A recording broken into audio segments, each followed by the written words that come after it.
shared Westminster runaround, well, so am I. So you want higher taxes? Is your department to blame for this? Are you rethinking this policy? Every Sunday at 9:30, I'll be sitting down with those in power to get the truth about the issues affecting you. Let's be honest, we've known about the cost pressures of this project for years, not months. That's the Camilla Tominey Show, a politics show with personality. On GB News, the People's Channel, Britain's news channel. Now then, Lee Anderson here. Join me on GB News on my show, The Real World, every Friday at 7 p.m. I'm not eating bloody cat. Are you Delicious. mental? Open your mouth. OK, here comes a train. Reminds me of the scene in Singing in the Rain. Adam, is that a good one? Whoa! Join me at 7 on GB News, Britain's news channel. When the news happens, it happens here. And really important breaking news. Breaking news this morning. On TV, radio and online, the news starts here on Britain's Newsroom. All the biggest stories and the answers that you need from across the UK and beyond. Join Britain's Newsroom from 9:30 on GB News. The People's Channel, Britain's news channel.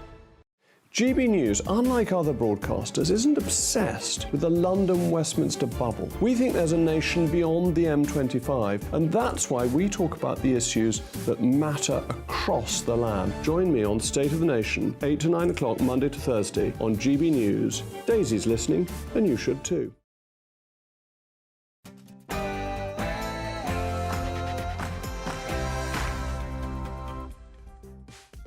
I'm Michelle Dewberry. Coming up tonight, it is day 12 of the Israel-Hamas war. Now, many saying we're at a crisis point after an attack on that hospital in Gaza. It's clear now things are getting worse, not better. So tonight, I have a simple question for you, and it is this. What should Britain's role be in all of this? If anything at all, you tell me. And also, I want to talk to you about the drinking culture in Westminster. Apparently now, this is to be blamed for so many of the incidents when it comes to misconduct. Again, a simple question. Should we just now get rid of the bars in Parliament? Yes or no? I also want to talk to you about illegal migration and uncontrolled immigration as well. Has it gotten to the point now that all of this is literally putting the safety of citizens in danger? Some would say we've been at that point for quite a while, quite frankly. Also, as well, there's been outrage after a 14-year-old boy was tasered by the police. Should they be able to taser minors? Yes or no? You tell me. I've got it all to come with Richard Tice and Atul Hatwell. But first, let's cross to Polly Middlehurst for the latest news headlines.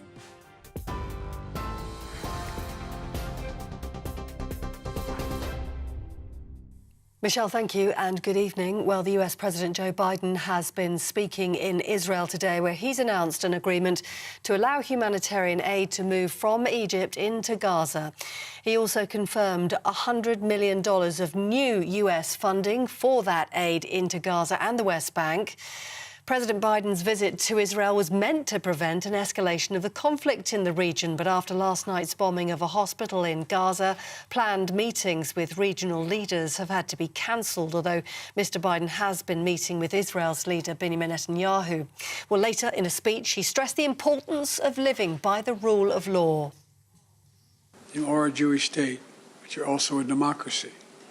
And like the United States, you don't live by the rules of terrorists. You live by the rule of law. And when conflicts flare, you live by the law of wars. What sets us apart from the terrorists is we believe in the fundamental dignity of every human life. Israeli, Palestinian, Arab, Jew, Muslim, Christian, everyone. You can't give up what makes you who you are. If you give that up, then the terrorists win, and we can never let them win. Well, the US president also supported the Israeli Defense Forces' claims that the explosion last night at the hospital in Gaza was caused by a failed rocket attack on Israel by another terror group operating in Gaza. That's the Palestinian Islamic Jihad. Officials in Gaza, however, are still blaming the Israelis for the explosion, which they say killed nearly 500 people. On a visit to Clacton-on-Sea in Essex earlier on today, Rishi Sunak described the hospital explosion as shocking, but called for calm heads as intelligence analysts establish exactly what happened. It is important in this instance not to jump to conclusions. We have to establish the facts, and premature speculation, I think, would be wrong, and that's not the right thing. This is a very heightened, sensitive situation, so we just need calm heads. Our intelligence services are working through the evidence themselves. I met with the chair of the Joint Intelligence Committee and my National Security Advisor this morning. We're working independently, but also with allies to establish what has happened, and in the meantime doing everything we can to bring humanitarian support into the region. Meanwhile, at least 7 British nationals have been killed and 9 are still missing since Hamas's terror attack on Israel on October the 7th. That's according to Downing Street. Meanwhile, explosions were seen within the last couple of hours on the northern Israeli border with Lebanon, where there have been exchanges of fire over the last few days between the IDF and Hezbollah. Clashes between Israel and Hezbollah have been the deadliest since 2006. Well, in news here at home, the rate of inflation remained at 6.7% last month as lowering food and drink rises were cancelled out by higher petrol and diesel prices. The Office for National Statistics saying inflation stayed at the same rate despite expectations it may fall. The reading is significant because it helps government departments calculate how much benefit payments should increase by next year, as well as having an effect on tax. Now, 10 current and former police officers and staff are being investigated by a police watchdog for their handling of allegations against the serial rapist David Carrick. The 48-year-old was jailed for life with a minimum term to serve of 32 years after carrying out what the court heard was a catalogue of violent and brutal sex attacks between 2003 and 2020. And a man who abducted a young girl as she walked home from school in the Scottish borders and then sexually assaulted her has been jailed for 20 years. The High Court in Edinburgh heard Andrew Miller, who also wanted to be known as Amy George, was dressed as a woman when he offered the little girl a lift in February this year. The 53-year-old instead drove her to his home where he sexually abused her for 27 hours before she escaped. Now, the climate activist Greta Thunberg has been charged with a public order offence after her arrest during a fossil-free London protest yesterday. The 20-year-old is accused of breaching a Section 14 order put in place outside a hotel in central London where oil executives were meeting. 27 protesters were arrested, 26 were charged. Greta Thunberg now has been released on bail. She'll be back on trial on the 15th of November. And a red weather warning for rain and wind has been issued by the Met Office for parts of Scotland. It means very dangerous weather is expected, with extensive flooding likely to pose a risk to life. The weather warning runs from 6 o'clock tomorrow until noon on Friday, although Storm Babet has already hit the Republic of Ireland. Some flooding in Cork we see online and along the Devon coast. Keep an eye on that one for you. You're with GB News across the UK on TV, in your car, on digital radio and on your smart speaker by saying play GB News. This is Britain's news channel.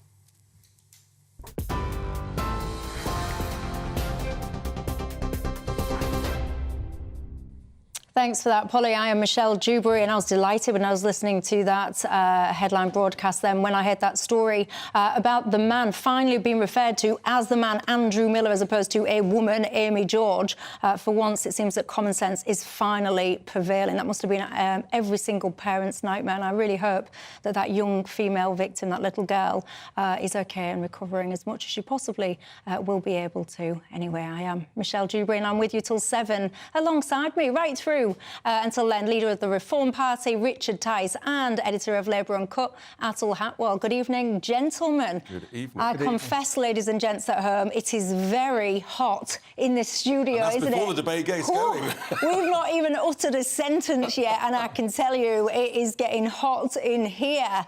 We're going to end the night out. I just said it's so hot. We're going to end in the night with a suntan, I think. You know the drill, don't you, on this show? You can get in touch with us all the usual ways. GB Views gbnews@gbnews.com is how you can email me, or you can tweet me, of course, at GBNews. Packed show for you tonight. Of course, in a second, I'll be crossing over and bringing ourselves up to speed with the latest goings-on in Israel, but also as well, lots to talk about of the goings-on in this country as well, so don't go anywhere. But I shall start there. Let's cross, shall we, live over to Israel. Our reporter there, Charlie Peters. Can you bring us up to speed, Charlie, with the goings-on? Well, Joe Biden arrived today in probably the most tense atmosphere the Middle East has been in for several years, after last night's explosion at a Christian hospital in Gaza City, where Hamas claimed that an Israeli airstrike had killed 500 people. However, this morning, the Israeli Defense Force set out their intelligence on the situation and said that the Palestinian Islamic Jihad were to blame. They released both intelligence from imagery and also signals intelligence and footage from the ground to show that the devastation in their mind was not as close as what Hamas had claimed last night. The 500 death toll has yet to be verified. But as President Joe Biden landed in Tel Aviv, he had two missions. One, to reaffirm his support to Israel during this time of war, the worst violence the country has seen for 50 years, but also to temper that support for the destruction of Hamas with a humanitarian diplomacy. This afternoon, he achieved that mission in one part, at least, with the opening of humanitarian convoys from the Egyptian side into the Gaza Strip. This was a key mission for US Secretary of State Antony Blinken, who demanded it last week, but could not achieve it. There is now a humanitarian safe zone on the coast in the southwest of the Strip, and we expect those first convoys will be allowed to cross the Rafah crossing into Gaza. So that's a significant development for Biden's Washington diplomacy in the region. But there are also failures. After last night's reported Israeli airstrikes, since challenged by US intelligence and the Israeli side, the whole of the Arab region has reacted very negatively to both the Israelis and the Americans. There have been widespread protests across the region here. In Amman, in Jordan, people were chanting, "We stand by Hamas." And in Ramallah, in the West Bank, we also saw a significant uprising as tensions flared. In the north of the country, there was also a return of the skirmishes and violence that we've seen over the last week, with missiles fired in from southern Lebanon by Lebanese Hezbollah and the IDF responding with artillery and gunfire of their own. So President Biden left with the message that what he wants above all else is peace. But as he left Tel Aviv tonight, rockets flew in from the Gaza Strip over us, intercepted by Iron Dome. It appears that that demand and that expectation for Joe Biden will have to wait for some time. Charlie Peters, thank you for bringing us up to speed. And as always, do stay safe. Now, there's been rumours that, of course, we've had Biden there today. There's been rumours now that Rishi Sunak is planning and preparing for a visit over to Israel in the coming days, which has made me ask tonight a simple question to all you ladies and gents at home and, of course, to my panel. What should Britain's role be in all of this? So I would like your thoughts on that. But for now, Richard, what's your thoughts?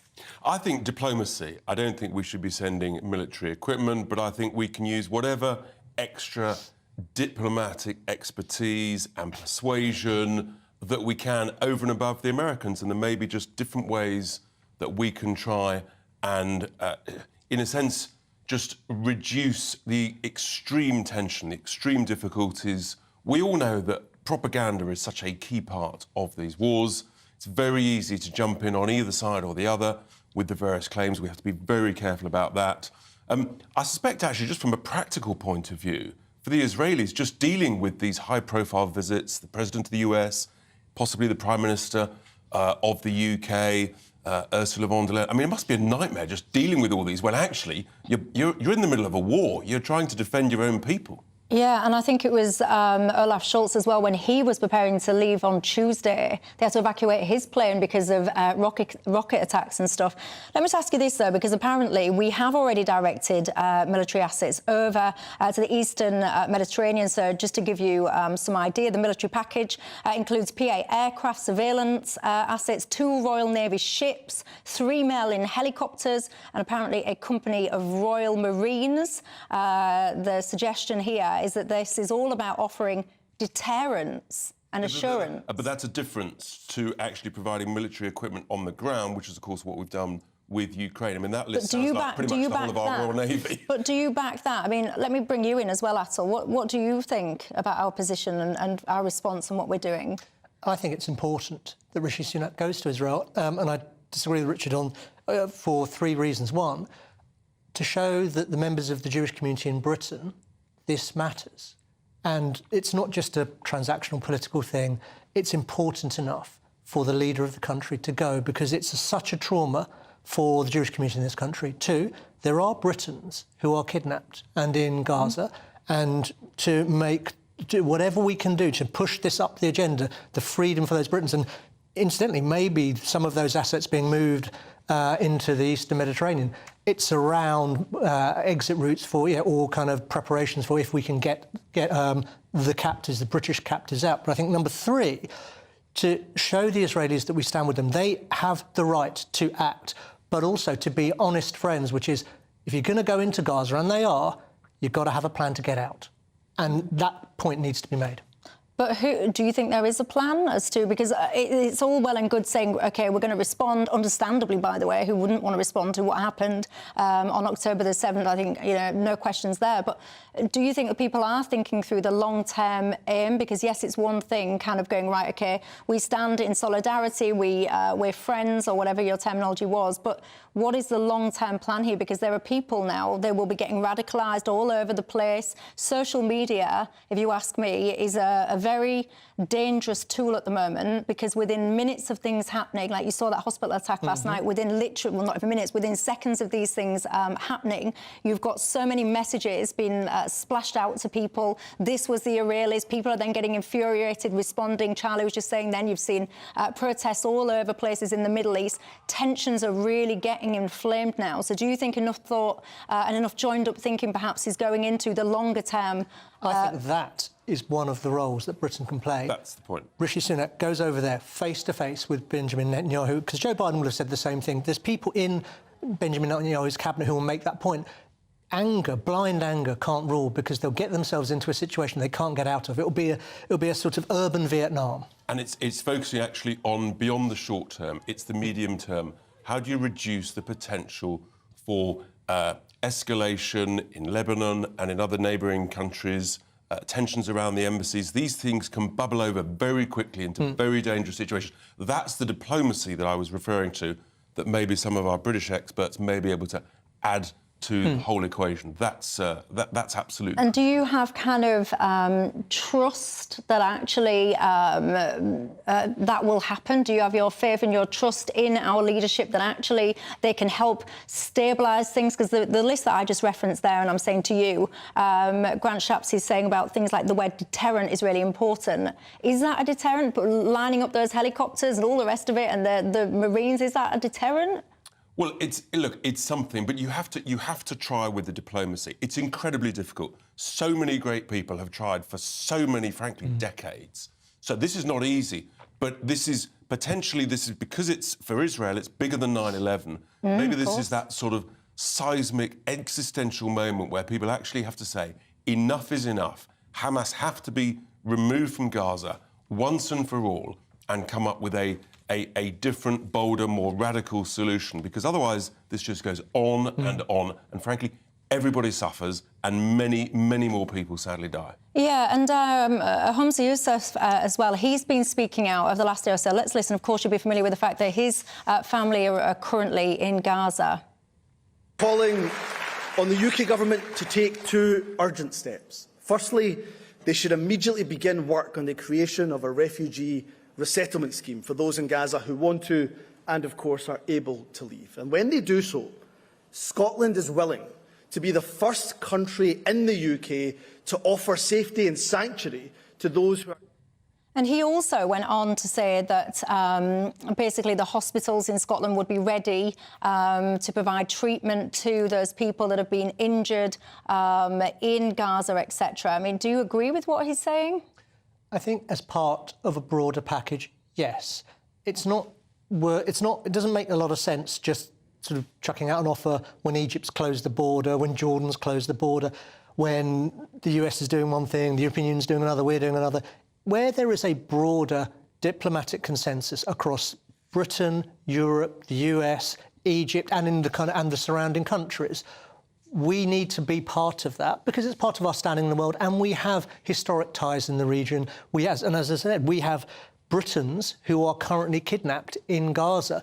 Now, what the shape that takes, I'm not too sure. But if that means taking some refugees, or it means providing specialist medical help, if it means providing some form of technical military help in some dimension, fine. But it has to be as part of a coordinated plan rather than just sort of individual kind of one-off. But that takes time, though, doesn't it? You know, if you're trapped in Gaza or wherever and you want to get out, or even if you're trapped in Israel or whatever, you know, you're not going to be sitting there thinking, oh, I've got the luxury of time for the international community to sort themselves out and come up with a plan. You've got bombs raining down on your head. You have, but we have to provide the expertise and the help in situ in the territory, and I think that's what we've got to focus on. It's very easy for Humza Yousaf to make that, but actually I don't think that that's what the British people want. I think the British people want this sorted out in situ, use our diplomacy, use a deterrent if we can, but you know, this is, otherwise this goes on, and we've got our own huge problems, as you know, Michelle, that we're going to be talking about later, with immigration. Well, we're literally just about to go.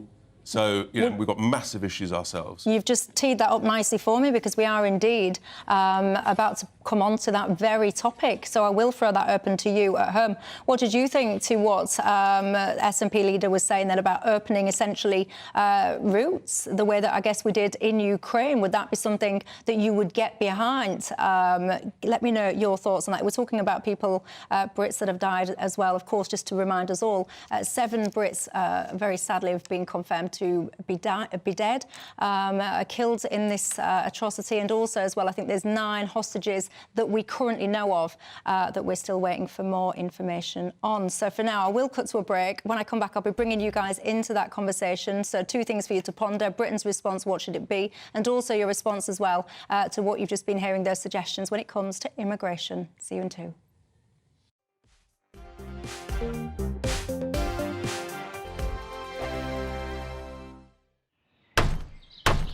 Who is it? We're here for the show.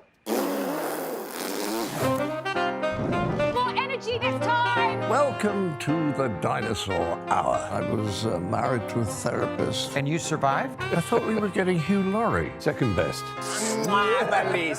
You interviewed Saddam Hussein. What's that like? I was terrified. I'm playing strip poker with these 3. Oh! No, thank you. My CDs need to be put in alphabetical order. Are you going to be problematic again? The Dinosaur Hour. Sunday, the 29th of October at 9 on GB News. What you get for breakfast is something that, if we do our jobs right, you will wake up to news that you didn't know the night before. It's a conversation. It's not just me and Eamon. We want to get to know you, and we want you to get to know us.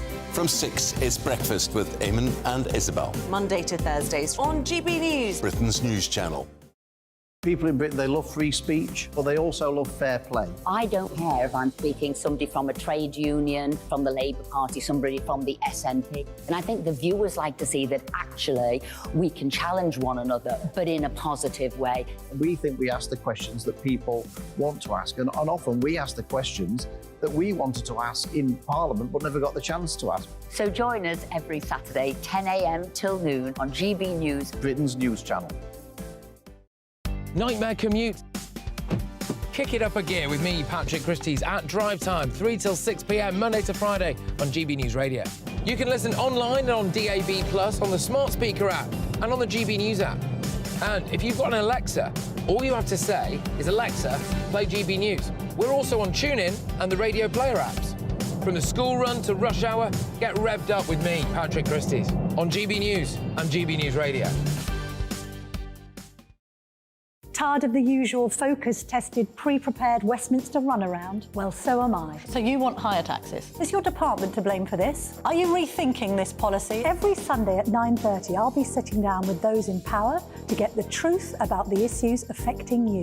Let's be honest, we've known about the cost pressures of this project for years, not months. That's the Camilla Tominey Show, a politics show with personality. On GB News, the People's Channel, Britain's news channel.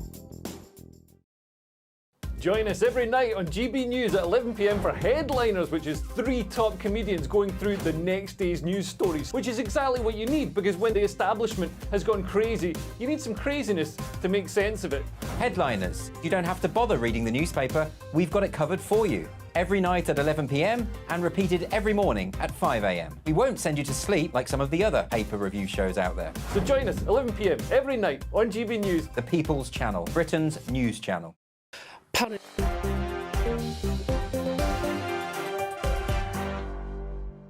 Hello there, I'm Michelle Dewberry and I'm with you till 7 o'clock tonight. Alongside me, I've got the leader of Reform, Richard Tice, and the editor of Labour & Co, Atul Hatwal. Now, I was asking you about Britain's role in the situation over in Israel. Jim says Britain should absolutely do whatever it takes and offer unconditional support to Israel, whatever that looks like. Lee says we should play no part at all in this war because if it escalates, we'll have a fight on our own shores.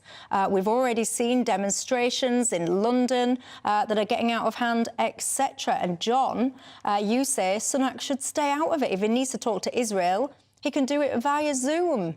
Oh, blimey. I wonder what you would say if, I don't know, if you were, perhaps, I don't know your religion, but if you were Jewish, would you have that sentiment? Would you want your Prime Minister to sit at home and conduct that diplomacy on a Zoom call? I must confess, I wouldn't. But I'll leave you to have the final say on that. But for now, the Swedish Prime Minister has called for tougher EU border controls. You'll be familiar with this story, of course. A Tunisian man killed 2 Swedish football fans over in Brussels. He is basically travelling throughout and around the EU's Schengen area. He'd gone through a variety of different countries, Sweden, Lampedusa. There was a variety of different things. He was known to the police, this fella. So it has now stimulated that whole conversation again about is uncontrolled immigration or free movement or whatever putting citizens at risk? Without question. And I think that the first role of government is to protect your borders, defend your citizens. And the whole Schengen zone, which thankfully we've never been a part of, I think is a disaster for that. You are seeing, in this case, this person roaming across Europe.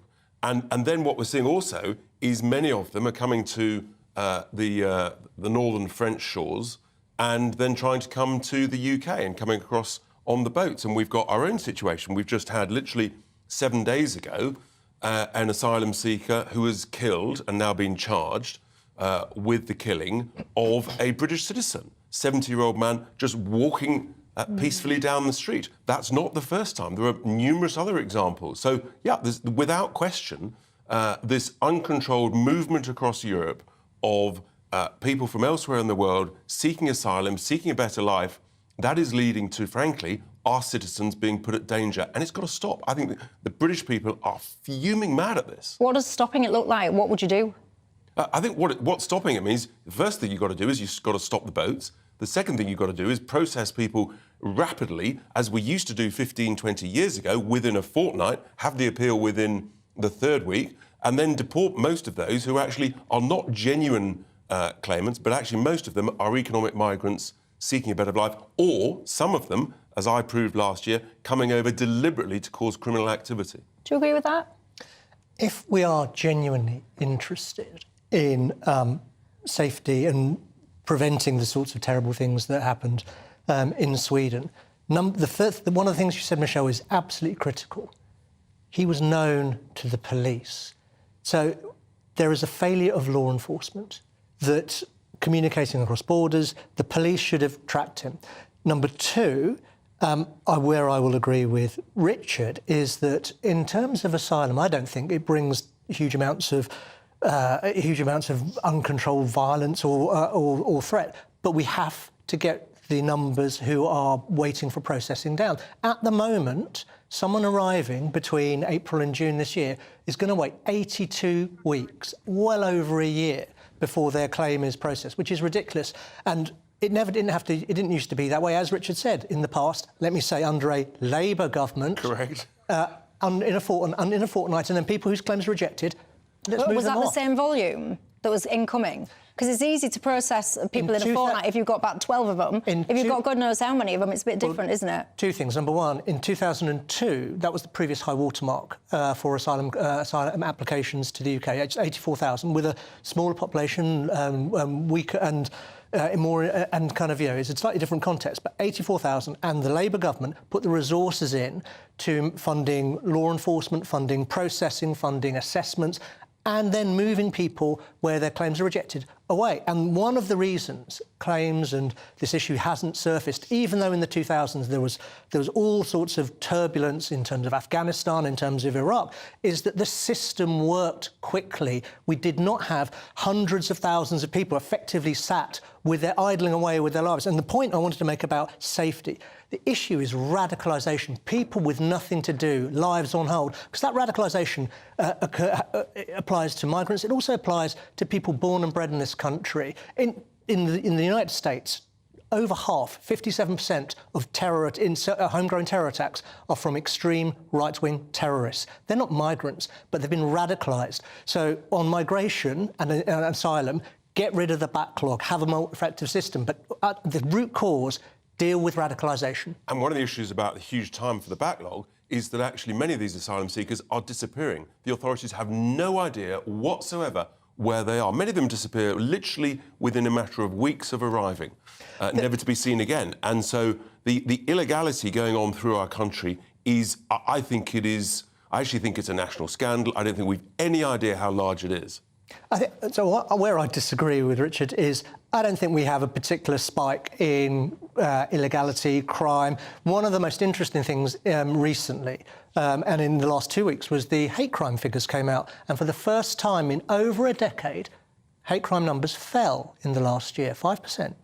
We are, without wanting to sound too much like Kemi Badenoch, we have made multiculturalism work in this country. It is a good country to be from. It is a good country to be from a minority Tony Blair said multiculturalism failed. David Cameron said it has failed. Dame Louise Casey said it had failed. Suella Braverman has quite rightly said it's failed. We all know it's failed. I think you want to. Where we are going to disagree very much is on the definition of multiculturalism. Rishi Sunak said it had succeeded, and Kemi Badenoch, in how she framed it, was talking about how this is a good country for minority communities. What is good is if you have multi-ethnicity under a single British culture, where those who come to live in this country contribute to us, they sign up to the great British values of decency, of fairness, of morals, that sense of British fair play. If you have that single culture... I think you might find many countries subscribe to decency, fairness. It's an extraordinary thing to say only Britain subscribes to basic common decency. I said wherever you go to live, you should be prepared to sign up to that culture,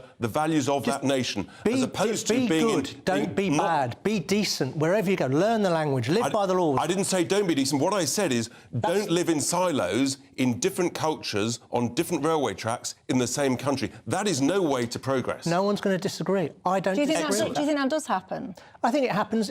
Of course, it happens, and it is and it's not about people who've just come to the country. We have deep pockets of these silos, and it happens on both sides. When you go to some of the northern towns where you have white areas and... Let me ask you a really simple question, right? Whenever anyone says to me about celebrating how, multiculturalism is working and everyone's kind of all merging into one and it's all wonderful, why have we got a school teacher in Batley that's in hiding, fearing for his life, if we're such a tolerant, connected, joined-up country? Because when people say things have worked, it doesn't mean things are perfect.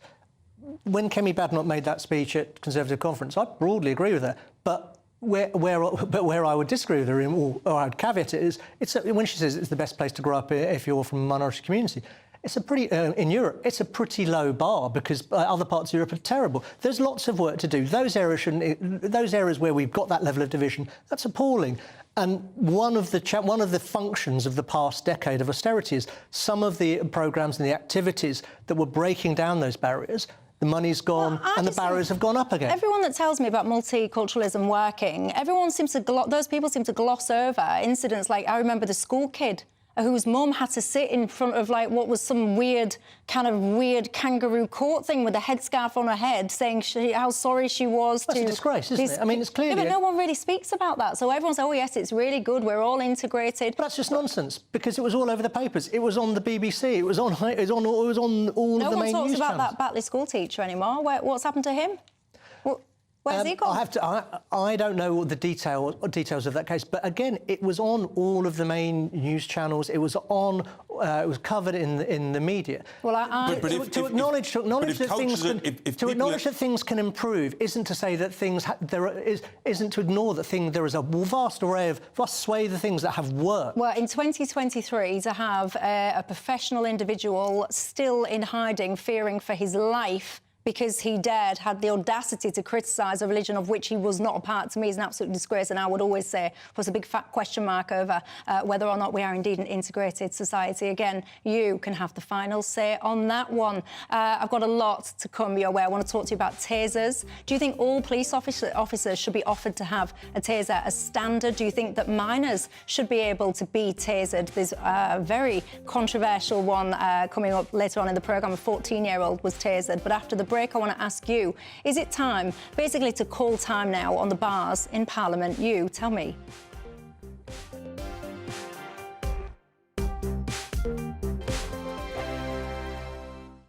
I'm Andrew Doyle. Join me at 7 o'clock every Sunday night for Free Speech Nation, the show where I tackle the week's biggest stories in politics and current affairs with the help of my 2 comedian panellists and a variety of special guests. Free Speech Nation, Sunday nights from 7 on GB News, the People's Channel, Britain's news channel.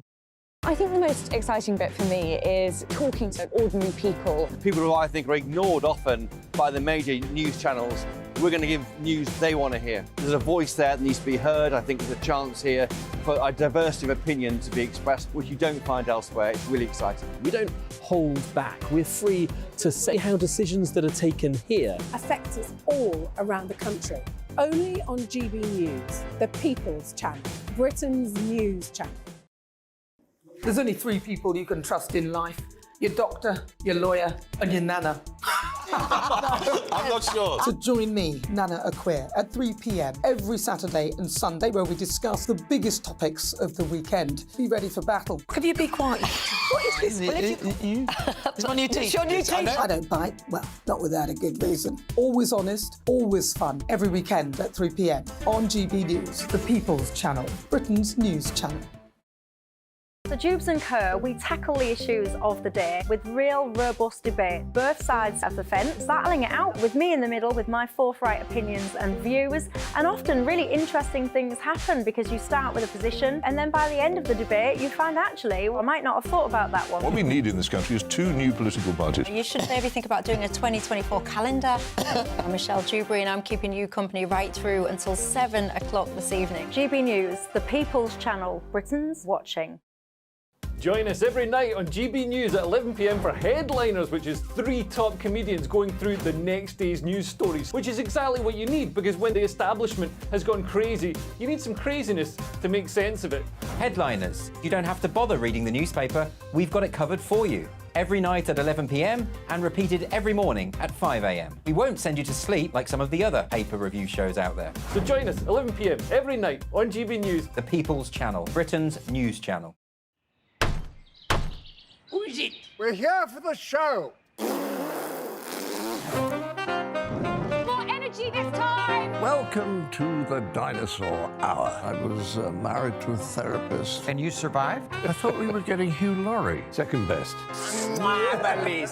You interviewed Saddam Hussein. What's that like? I was terrified. I'm playing strip poker with these 3. Oh! No, thank you. My CDs need to be put in alphabetical order. Are you going to be problematic again? The Dinosaur Hour. Sunday, the 29th of October at 9 on GB News.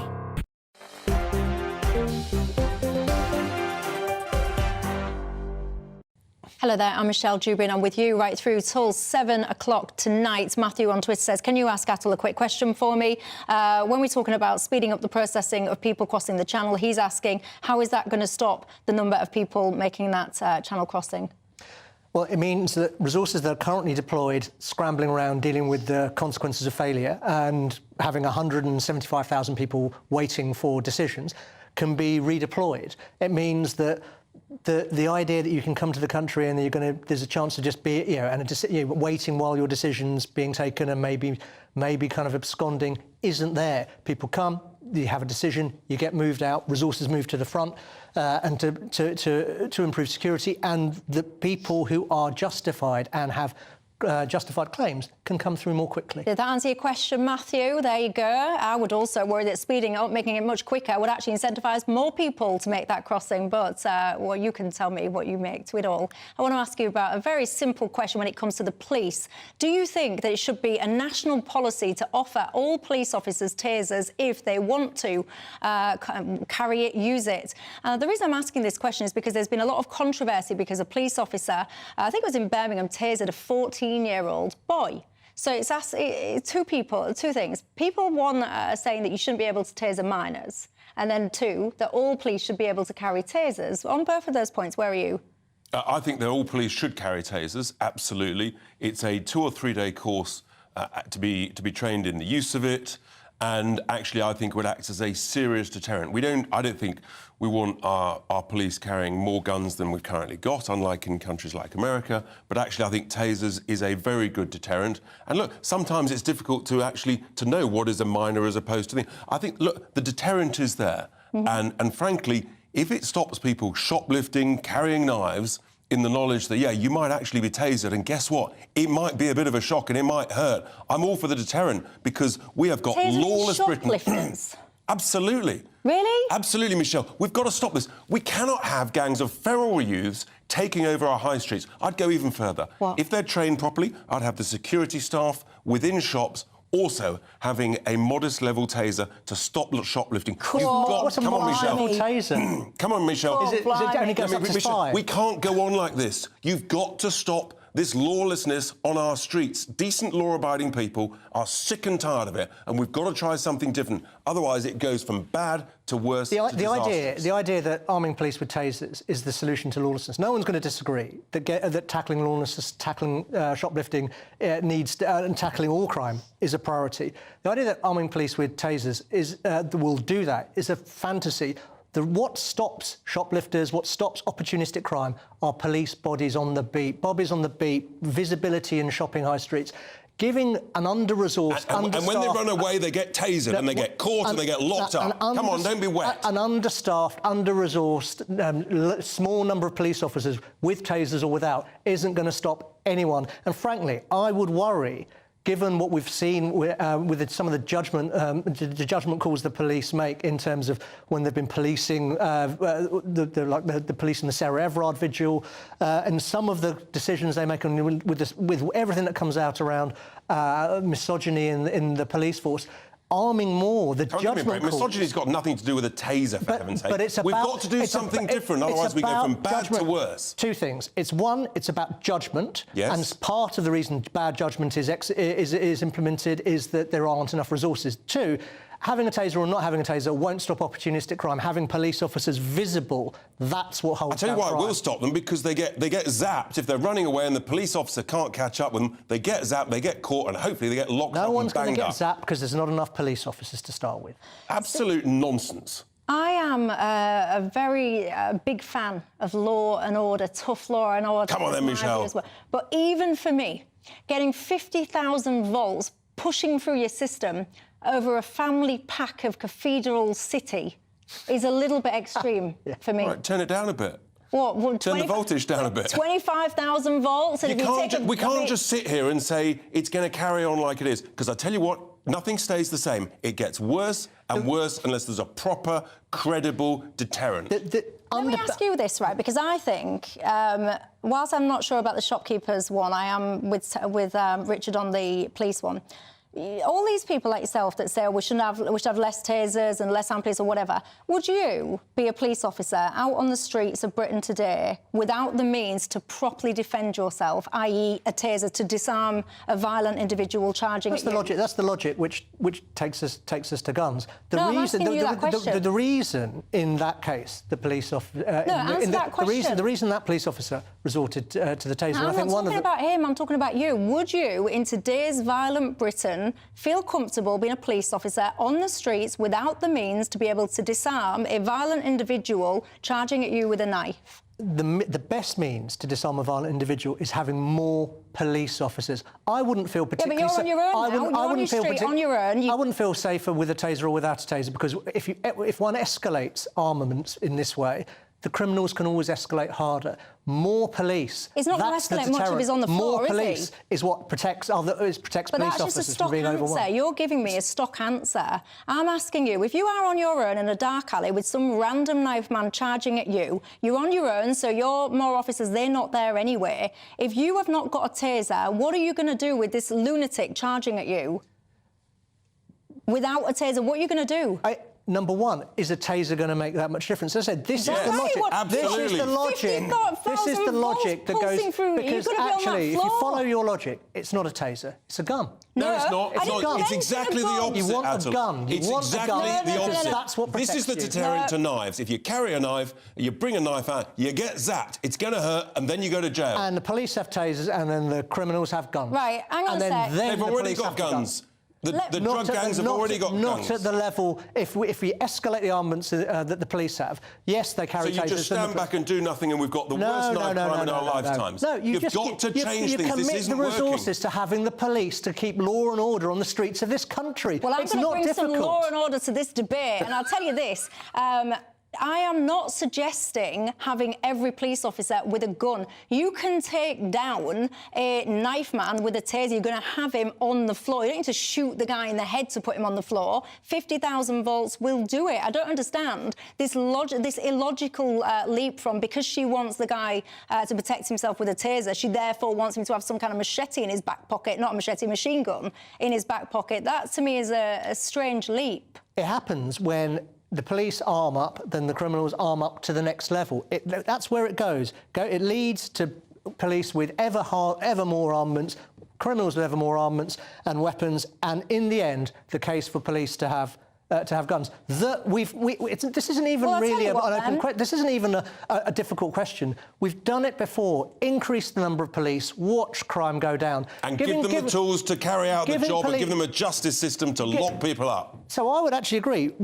Get rid of the court backlog, just as we've got an asylum backlog. Fund that properly, so when a criminal gets arrested, there's a chance, maybe just a chance, they're going to actually go inside. Well, Atul, the answer from Atul is more police officers. Let me ask you this. Would you be a police officer on the streets of Britain today without the means to be able to disarm a violent criminal with a taser if they are coming towards you? My answer to that is not on your Nelly. But you, tell me, because it's all well and good having police vacancies, but you need the willing participants to actually apply for those jobs and to do the role. I'll be fascinated about your take on that. Don't go anywhere. After the break, I want to talk to you about whether or not we need to call time on the bars in Parliament. Are they leading to a little bit of wrongdoing? You, tell me.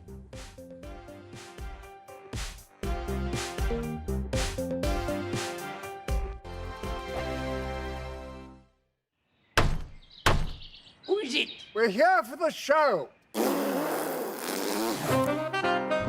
More energy this time! Welcome to the Dinosaur Hour. I was married to a therapist. And you survived? I thought we were getting Hugh Laurie. Second best.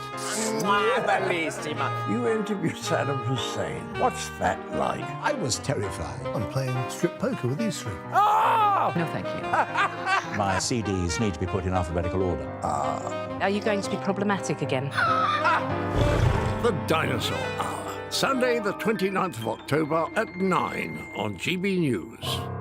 Tired of the usual focus-tested, pre-prepared Westminster runaround? Well, so am I. So you want higher taxes? Is your department to blame for this? Are you rethinking this policy? Every Sunday at 9:30, I'll be sitting down with those in power to get the truth about the issues affecting you. Let's be honest, we've known about the cost pressures of this project for years, not months. That's the Camilla Tominey Show, a politics show with personality. On GB News, the People's Channel, Britain's news channel. Join me, Patrick Christie's Monday to Friday, 3 till 6. We tackle the day's news agenda like you've never seen before. It's high tempo, high octane, the most controversial topics and the best guests. You will not be able to take your eyes and ears off it. I'm not afraid to ask the questions that you really want answered. 3 till 6 p.m, Monday to Friday on GB News, the People's Channel, Britain's news channel. Now then, Lee Anderson here. Join me on GB News on my show, The Real World, every Friday at 7 p.m. I'm not eating bloody cat. Are you Delicious. mental? Open your mouth. OK, here comes a train. Reminds me of the scene in Singing in the Rain. Adam, is that a good one? Whoa! Join me at 7 on GB News, Britain's news channel. I'm Andrew Doyle. Join me at 7 o'clock every Sunday night for Free Speech Nation, the show where I tackle the week's biggest stories in politics and current affairs with the help of my 2 comedian panellists and a variety of special guests. Free Speech Nation, Sunday nights from 7 on GB News, the People's Channel, Britain's news channel. GB News, unlike other broadcasters, isn't obsessed with the London-Westminster bubble. We think there's a nation beyond the M25, and that's why we talk about the issues that matter across the land. Join me on State of the Nation, 8 to 9 o'clock, Monday to Thursday, on GB News. Daisy's listening, and you should too. I think the most exciting bit for me is talking to ordinary people. People who I think are ignored often by the major news channels. We're going to give news they want to hear. There's a voice there that needs to be heard. I think there's a chance here for a diversity of opinion to be expressed, which you don't find elsewhere. It's really exciting. We don't hold back. We're free to say how decisions that are taken here affect us all around the country. Only on GB News, the People's Channel, Britain's news channel.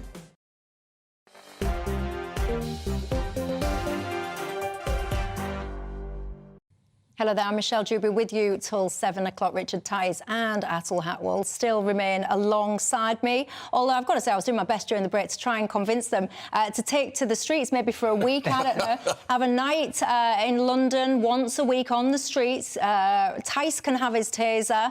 Hatwal can be without, and let's just see how they both get on, and I'll interview them at the end of the week, and it'll be a fascinating documentary, and would ask again both of their thoughts on being having tasers or not as police officers. I can bet which way that would go at the end of that week. John says, Michelle, you're asking whether or not a teenager should be able to be tasered by the police. I think John absolutely agrees with that. Another different John says, I agree with Richard, give security guards the tasers. Mel says, good God, no. The police can't be trusted with batons as it stands. So no thank you when it comes to tasers. Phil says there's no point in giving police tasers because they don't even enforce the law as it is today. So what is the point in giving them yet another weapon? John says nothing wrong with shopkeepers having a taser device. I use electric fencing for my sheep. And I'm petrified. And I'm petrified of touching the fence. There's no better deterrent. Anne says, Michelle, you're going soft. I agree with Richard. We really do need these deterrents. We are becoming a lawless society. I don't think I'm going soft. I do believe in tough law and order, and I would have no issues tasering a knife man. I just think if you're shoving, I don't know, like I said, Cathedral City down your pants, I'm not really sure that you deserve 50,000 volts. But hey, maybe I am going soft. I don't know. You guys can tell me now. The Independent Complaints and Grievance Scheme has said that the Westminster drinking culture means that alcohol is basically a frequent factor in its investigations. Now, not a week or a month seems to go by these days where we don't seem to have yet another MP in trouble for some kind of weird sexual misconduct. I mean, I was reading allegations about Peter Byrne. He denies them. You're talking about allegations of people apparently waving genitals close to the face of a staff member. And I think, I beg your pardon? And when I hear stories like this, and I hear that this body now is talking about how much alcohol is getting involved with some of these misconduct cases, get rid of the bars in Parliament. Why do we need bars in Parliament? It's a very good question. I mean, if you take that approach, you could say, why do you need pubs across the whole of the UK? I mean, it's part of... Well, is it part of the working environment? I think it's all about moderation, isn't it? But there's a genuine, serious question here is... That was a serious question. It is a serious question. And I would have thought, hopefully, those 652 MPs could be trusted to behave themselves. But what we're seeing is maybe they're not. But then why are those bars subsidised? Why are we taxpayers making alcohol and, I guess, soft drinks cheaper for MPs? When we go to the pub, whether we have an alcoholic drink or a soft drink, we pay the going rate, the market rate. Surely MPs should do the same. So you would keep the bar but remove the subsidies? Yes, I think that's right. There's no justification for a subsidy. Where are you on it? I suspect few can make a case for giving parliamentarians subsidised booze. So really, they should pay the same rate. I think the trouble with the bars in Parliament, it's that is and the drinking culture in Parliament, it is a symptom of a really weird and peculiar system where people are taken away from their families and kind of holed up in flats for most of the week. They have an inordinate amount of just waiting around for votes. What other workplace are you expected to be there till 9 o'clock, 10 o'clock, apart from, TV maybe, but to 9 o'clock, 10 o'clock, maybe even into the early hours, where you're just there to do one thing, walk through a lobby, and in all of the other space around, you just are kicking around without much, much focus. Where's the world's smallest violin? You're painting this scene of all these hard-pressed people earning a fortune, having a taxpayer-funded home in London. Even if you remove the bars, there's a huge problem with mental health in Parliament. There's a lot of just straight-up weird people who become MPs, because with some of those allegations about Peter Bone, he wasn't, when he's in that hotel room and some of the worst stuff happens, he's not drunk at that point. There's no hotel, there's no Commons bars. So there's a lot of people with some issues. And then the peculiarities of working at Westminster. I worked there 30 years ago, and I don't think it's changed much now. It probably didn't change much from the 50s, 60 years before. The peculiarities just hanging around, not having focus, not having proper line management targets. MPs just spin around as basically autonomous businesses that get pulled together to do votes every now and then by the party. That really odd culture is what's the root problem. But that's a bit of an excuse, though. They've got loads of constituency work they could be doing. They could be using iPads, iPhones, waiting for the votes. Maybe it's just a bad working culture. Maybe what you're saying is actually that, as you said, they're not properly managed and basically sort of time managed, how you get stuff done. In a normal working environment, you have a series of targets. You get feedback. One of the things that MPs always say privately is they have no sense of whether they're doing a good job or not until it's promotion, it's reshuffle time. I beg your pardon? Do they not read their emails? Do they not look at their constituency feedback? Unless you are burying your head in the sand, how is it possible as an MP not to know whether or not you're doing a good job? So those who engage with their constituents, great, and they'll get a level of feedback. I'm thinking more here where they... What do you mean those who engage? That is your job, to literally engage with your constituents. But as part of an organisation, the parties... You're a member of a party, you're elected on a ticket, and there's a... Yeah. You know what? This conversation is going to rumble on and on and on. We're not getting anywhere. Colin's a sensible chap, one of my viewers. He says, do a two-phased approach. First of all, remove the subsidies, see if that reduces the level of drinking, and then if it doesn't, then you could close the bars. I'm really harsh. I would just close all of them. You don't need to be drinking at work. Pack it in, and also manage your egos as well. There's too many egos gone in Parliament, and I think that is the root of many problems. Soft and miserable, Michelle. What's going on? I know, going soft. Look, Nigel Farage is up next. He's not a softie, I'll tell you that. Don't go anywhere. Thanks, gents. Hi there, it's Aidan McGibbon here from the Met Office with the GB News forecast. Storm Babet arrives over the next 24 hours, bringing with it exceptional rainfall for eastern Scotland in particular. Red warning has been issued. Here's Babet for the rest of Wednesday, moving into central parts of the UK. It's been a wet day for southern areas, but that rain's now moving into North Wales, the Midlands, Northern England and Northern Ireland overnight, especially heavy across Northern Ireland with the risk of 30 to 50 or even 60 millimetres by the end of the night, and so that could cause some disruption by dawn. Otherwise, it's drying up a little towards the south. It stays blustery, it stays cloudy, and as a result, it's going to be a mild start Thursday, but it is going to be an unpleasant start for many. Wet and windy weather, strong gusts of wind associated with Storm Babet, but then increasingly wet and windy for central and northern Scotland in particular, with in places 70 or even 80 mile/hour wind gusts, and that wind driving heavy and persistent rain into eastern Scotland in particular. Angus and Aberdeenshire seeing that rainfall really build up over the next 48 hours. up until the weekend with, in places, 200 to 250 millimetres of rainfall. In one or two spots could see twice October's average rainfall fall in just a few days. That would cause serious amounts of flooding combined with strong winds. That's why there's a red warning. Stay up to date with forecasts and warnings.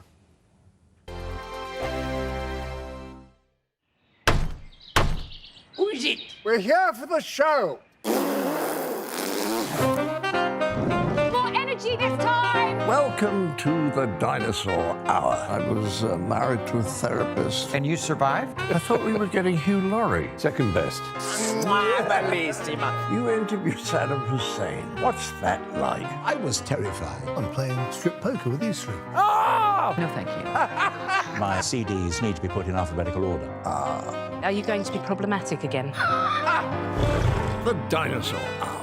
Sunday, the 29th of October at 9 on GB News. What you get for breakfast is something that, if we do our jobs right, you will wake up to news that you didn't know the night before. It's a conversation. It's not just me and Eamon. We want to get to know you, and we want you to get to know us. From 6, it's Breakfast with Eamon and Isabel. Monday to Thursdays on GB News. Britain's news channel. People in Britain, they love free speech, but they also love fair play. I don't care if I'm speaking somebody from a trade union, from the Labour Party, somebody from the SNP. And I think the viewers like to see that actually we can challenge one another, but in a positive way. We think we ask the questions that people want to ask, and often we ask the questions that we wanted to ask in Parliament but never got the chance to ask. So join us every Saturday, 10 a.m. till noon on GB News, Britain's news channel. Nightmare commute. Kick it up a gear with me, Patrick Christie's, at drive time, 3 till 6 p.m, Monday to Friday on GB News Radio. You can listen online and on DAB+, on the smart speaker app and on the GB News app. And if you've got an Alexa, all you have to say is, Alexa, play GB News. We're also on TuneIn and the Radio Player apps. From the school run to rush hour, get revved up with me, Patrick Christie's, on GB News and GB News Radio. Tired of the usual focus-tested, pre-prepared Westminster runaround? Well, so am I. So you want higher taxes? Is your department to blame for this? Are you rethinking this policy? Every Sunday at 9:30, I'll be sitting down with those in power to get the truth about the issues affecting you. Let's be honest, we've known about the cost pressures of this project for years, not months. That's the Camilla Tominey Show, a politics show with personality. On GB News, the People's Channel, Britain's news channel. Join us every night on GB News at 11 p.m. for Headliners, which is 3 top comedians going through the next day's news stories, which is exactly what you need, because when the establishment has gone crazy, you need some craziness to make sense of it. Headliners. You don't have to bother reading the newspaper. We've got it covered for you. Every night at 11 p.m. and repeated every morning at 5 a.m. We won't send you to sleep like some of the other paper review shows out there. So join us 11 p.m. every night on GB News. The People's Channel, Britain's news channel.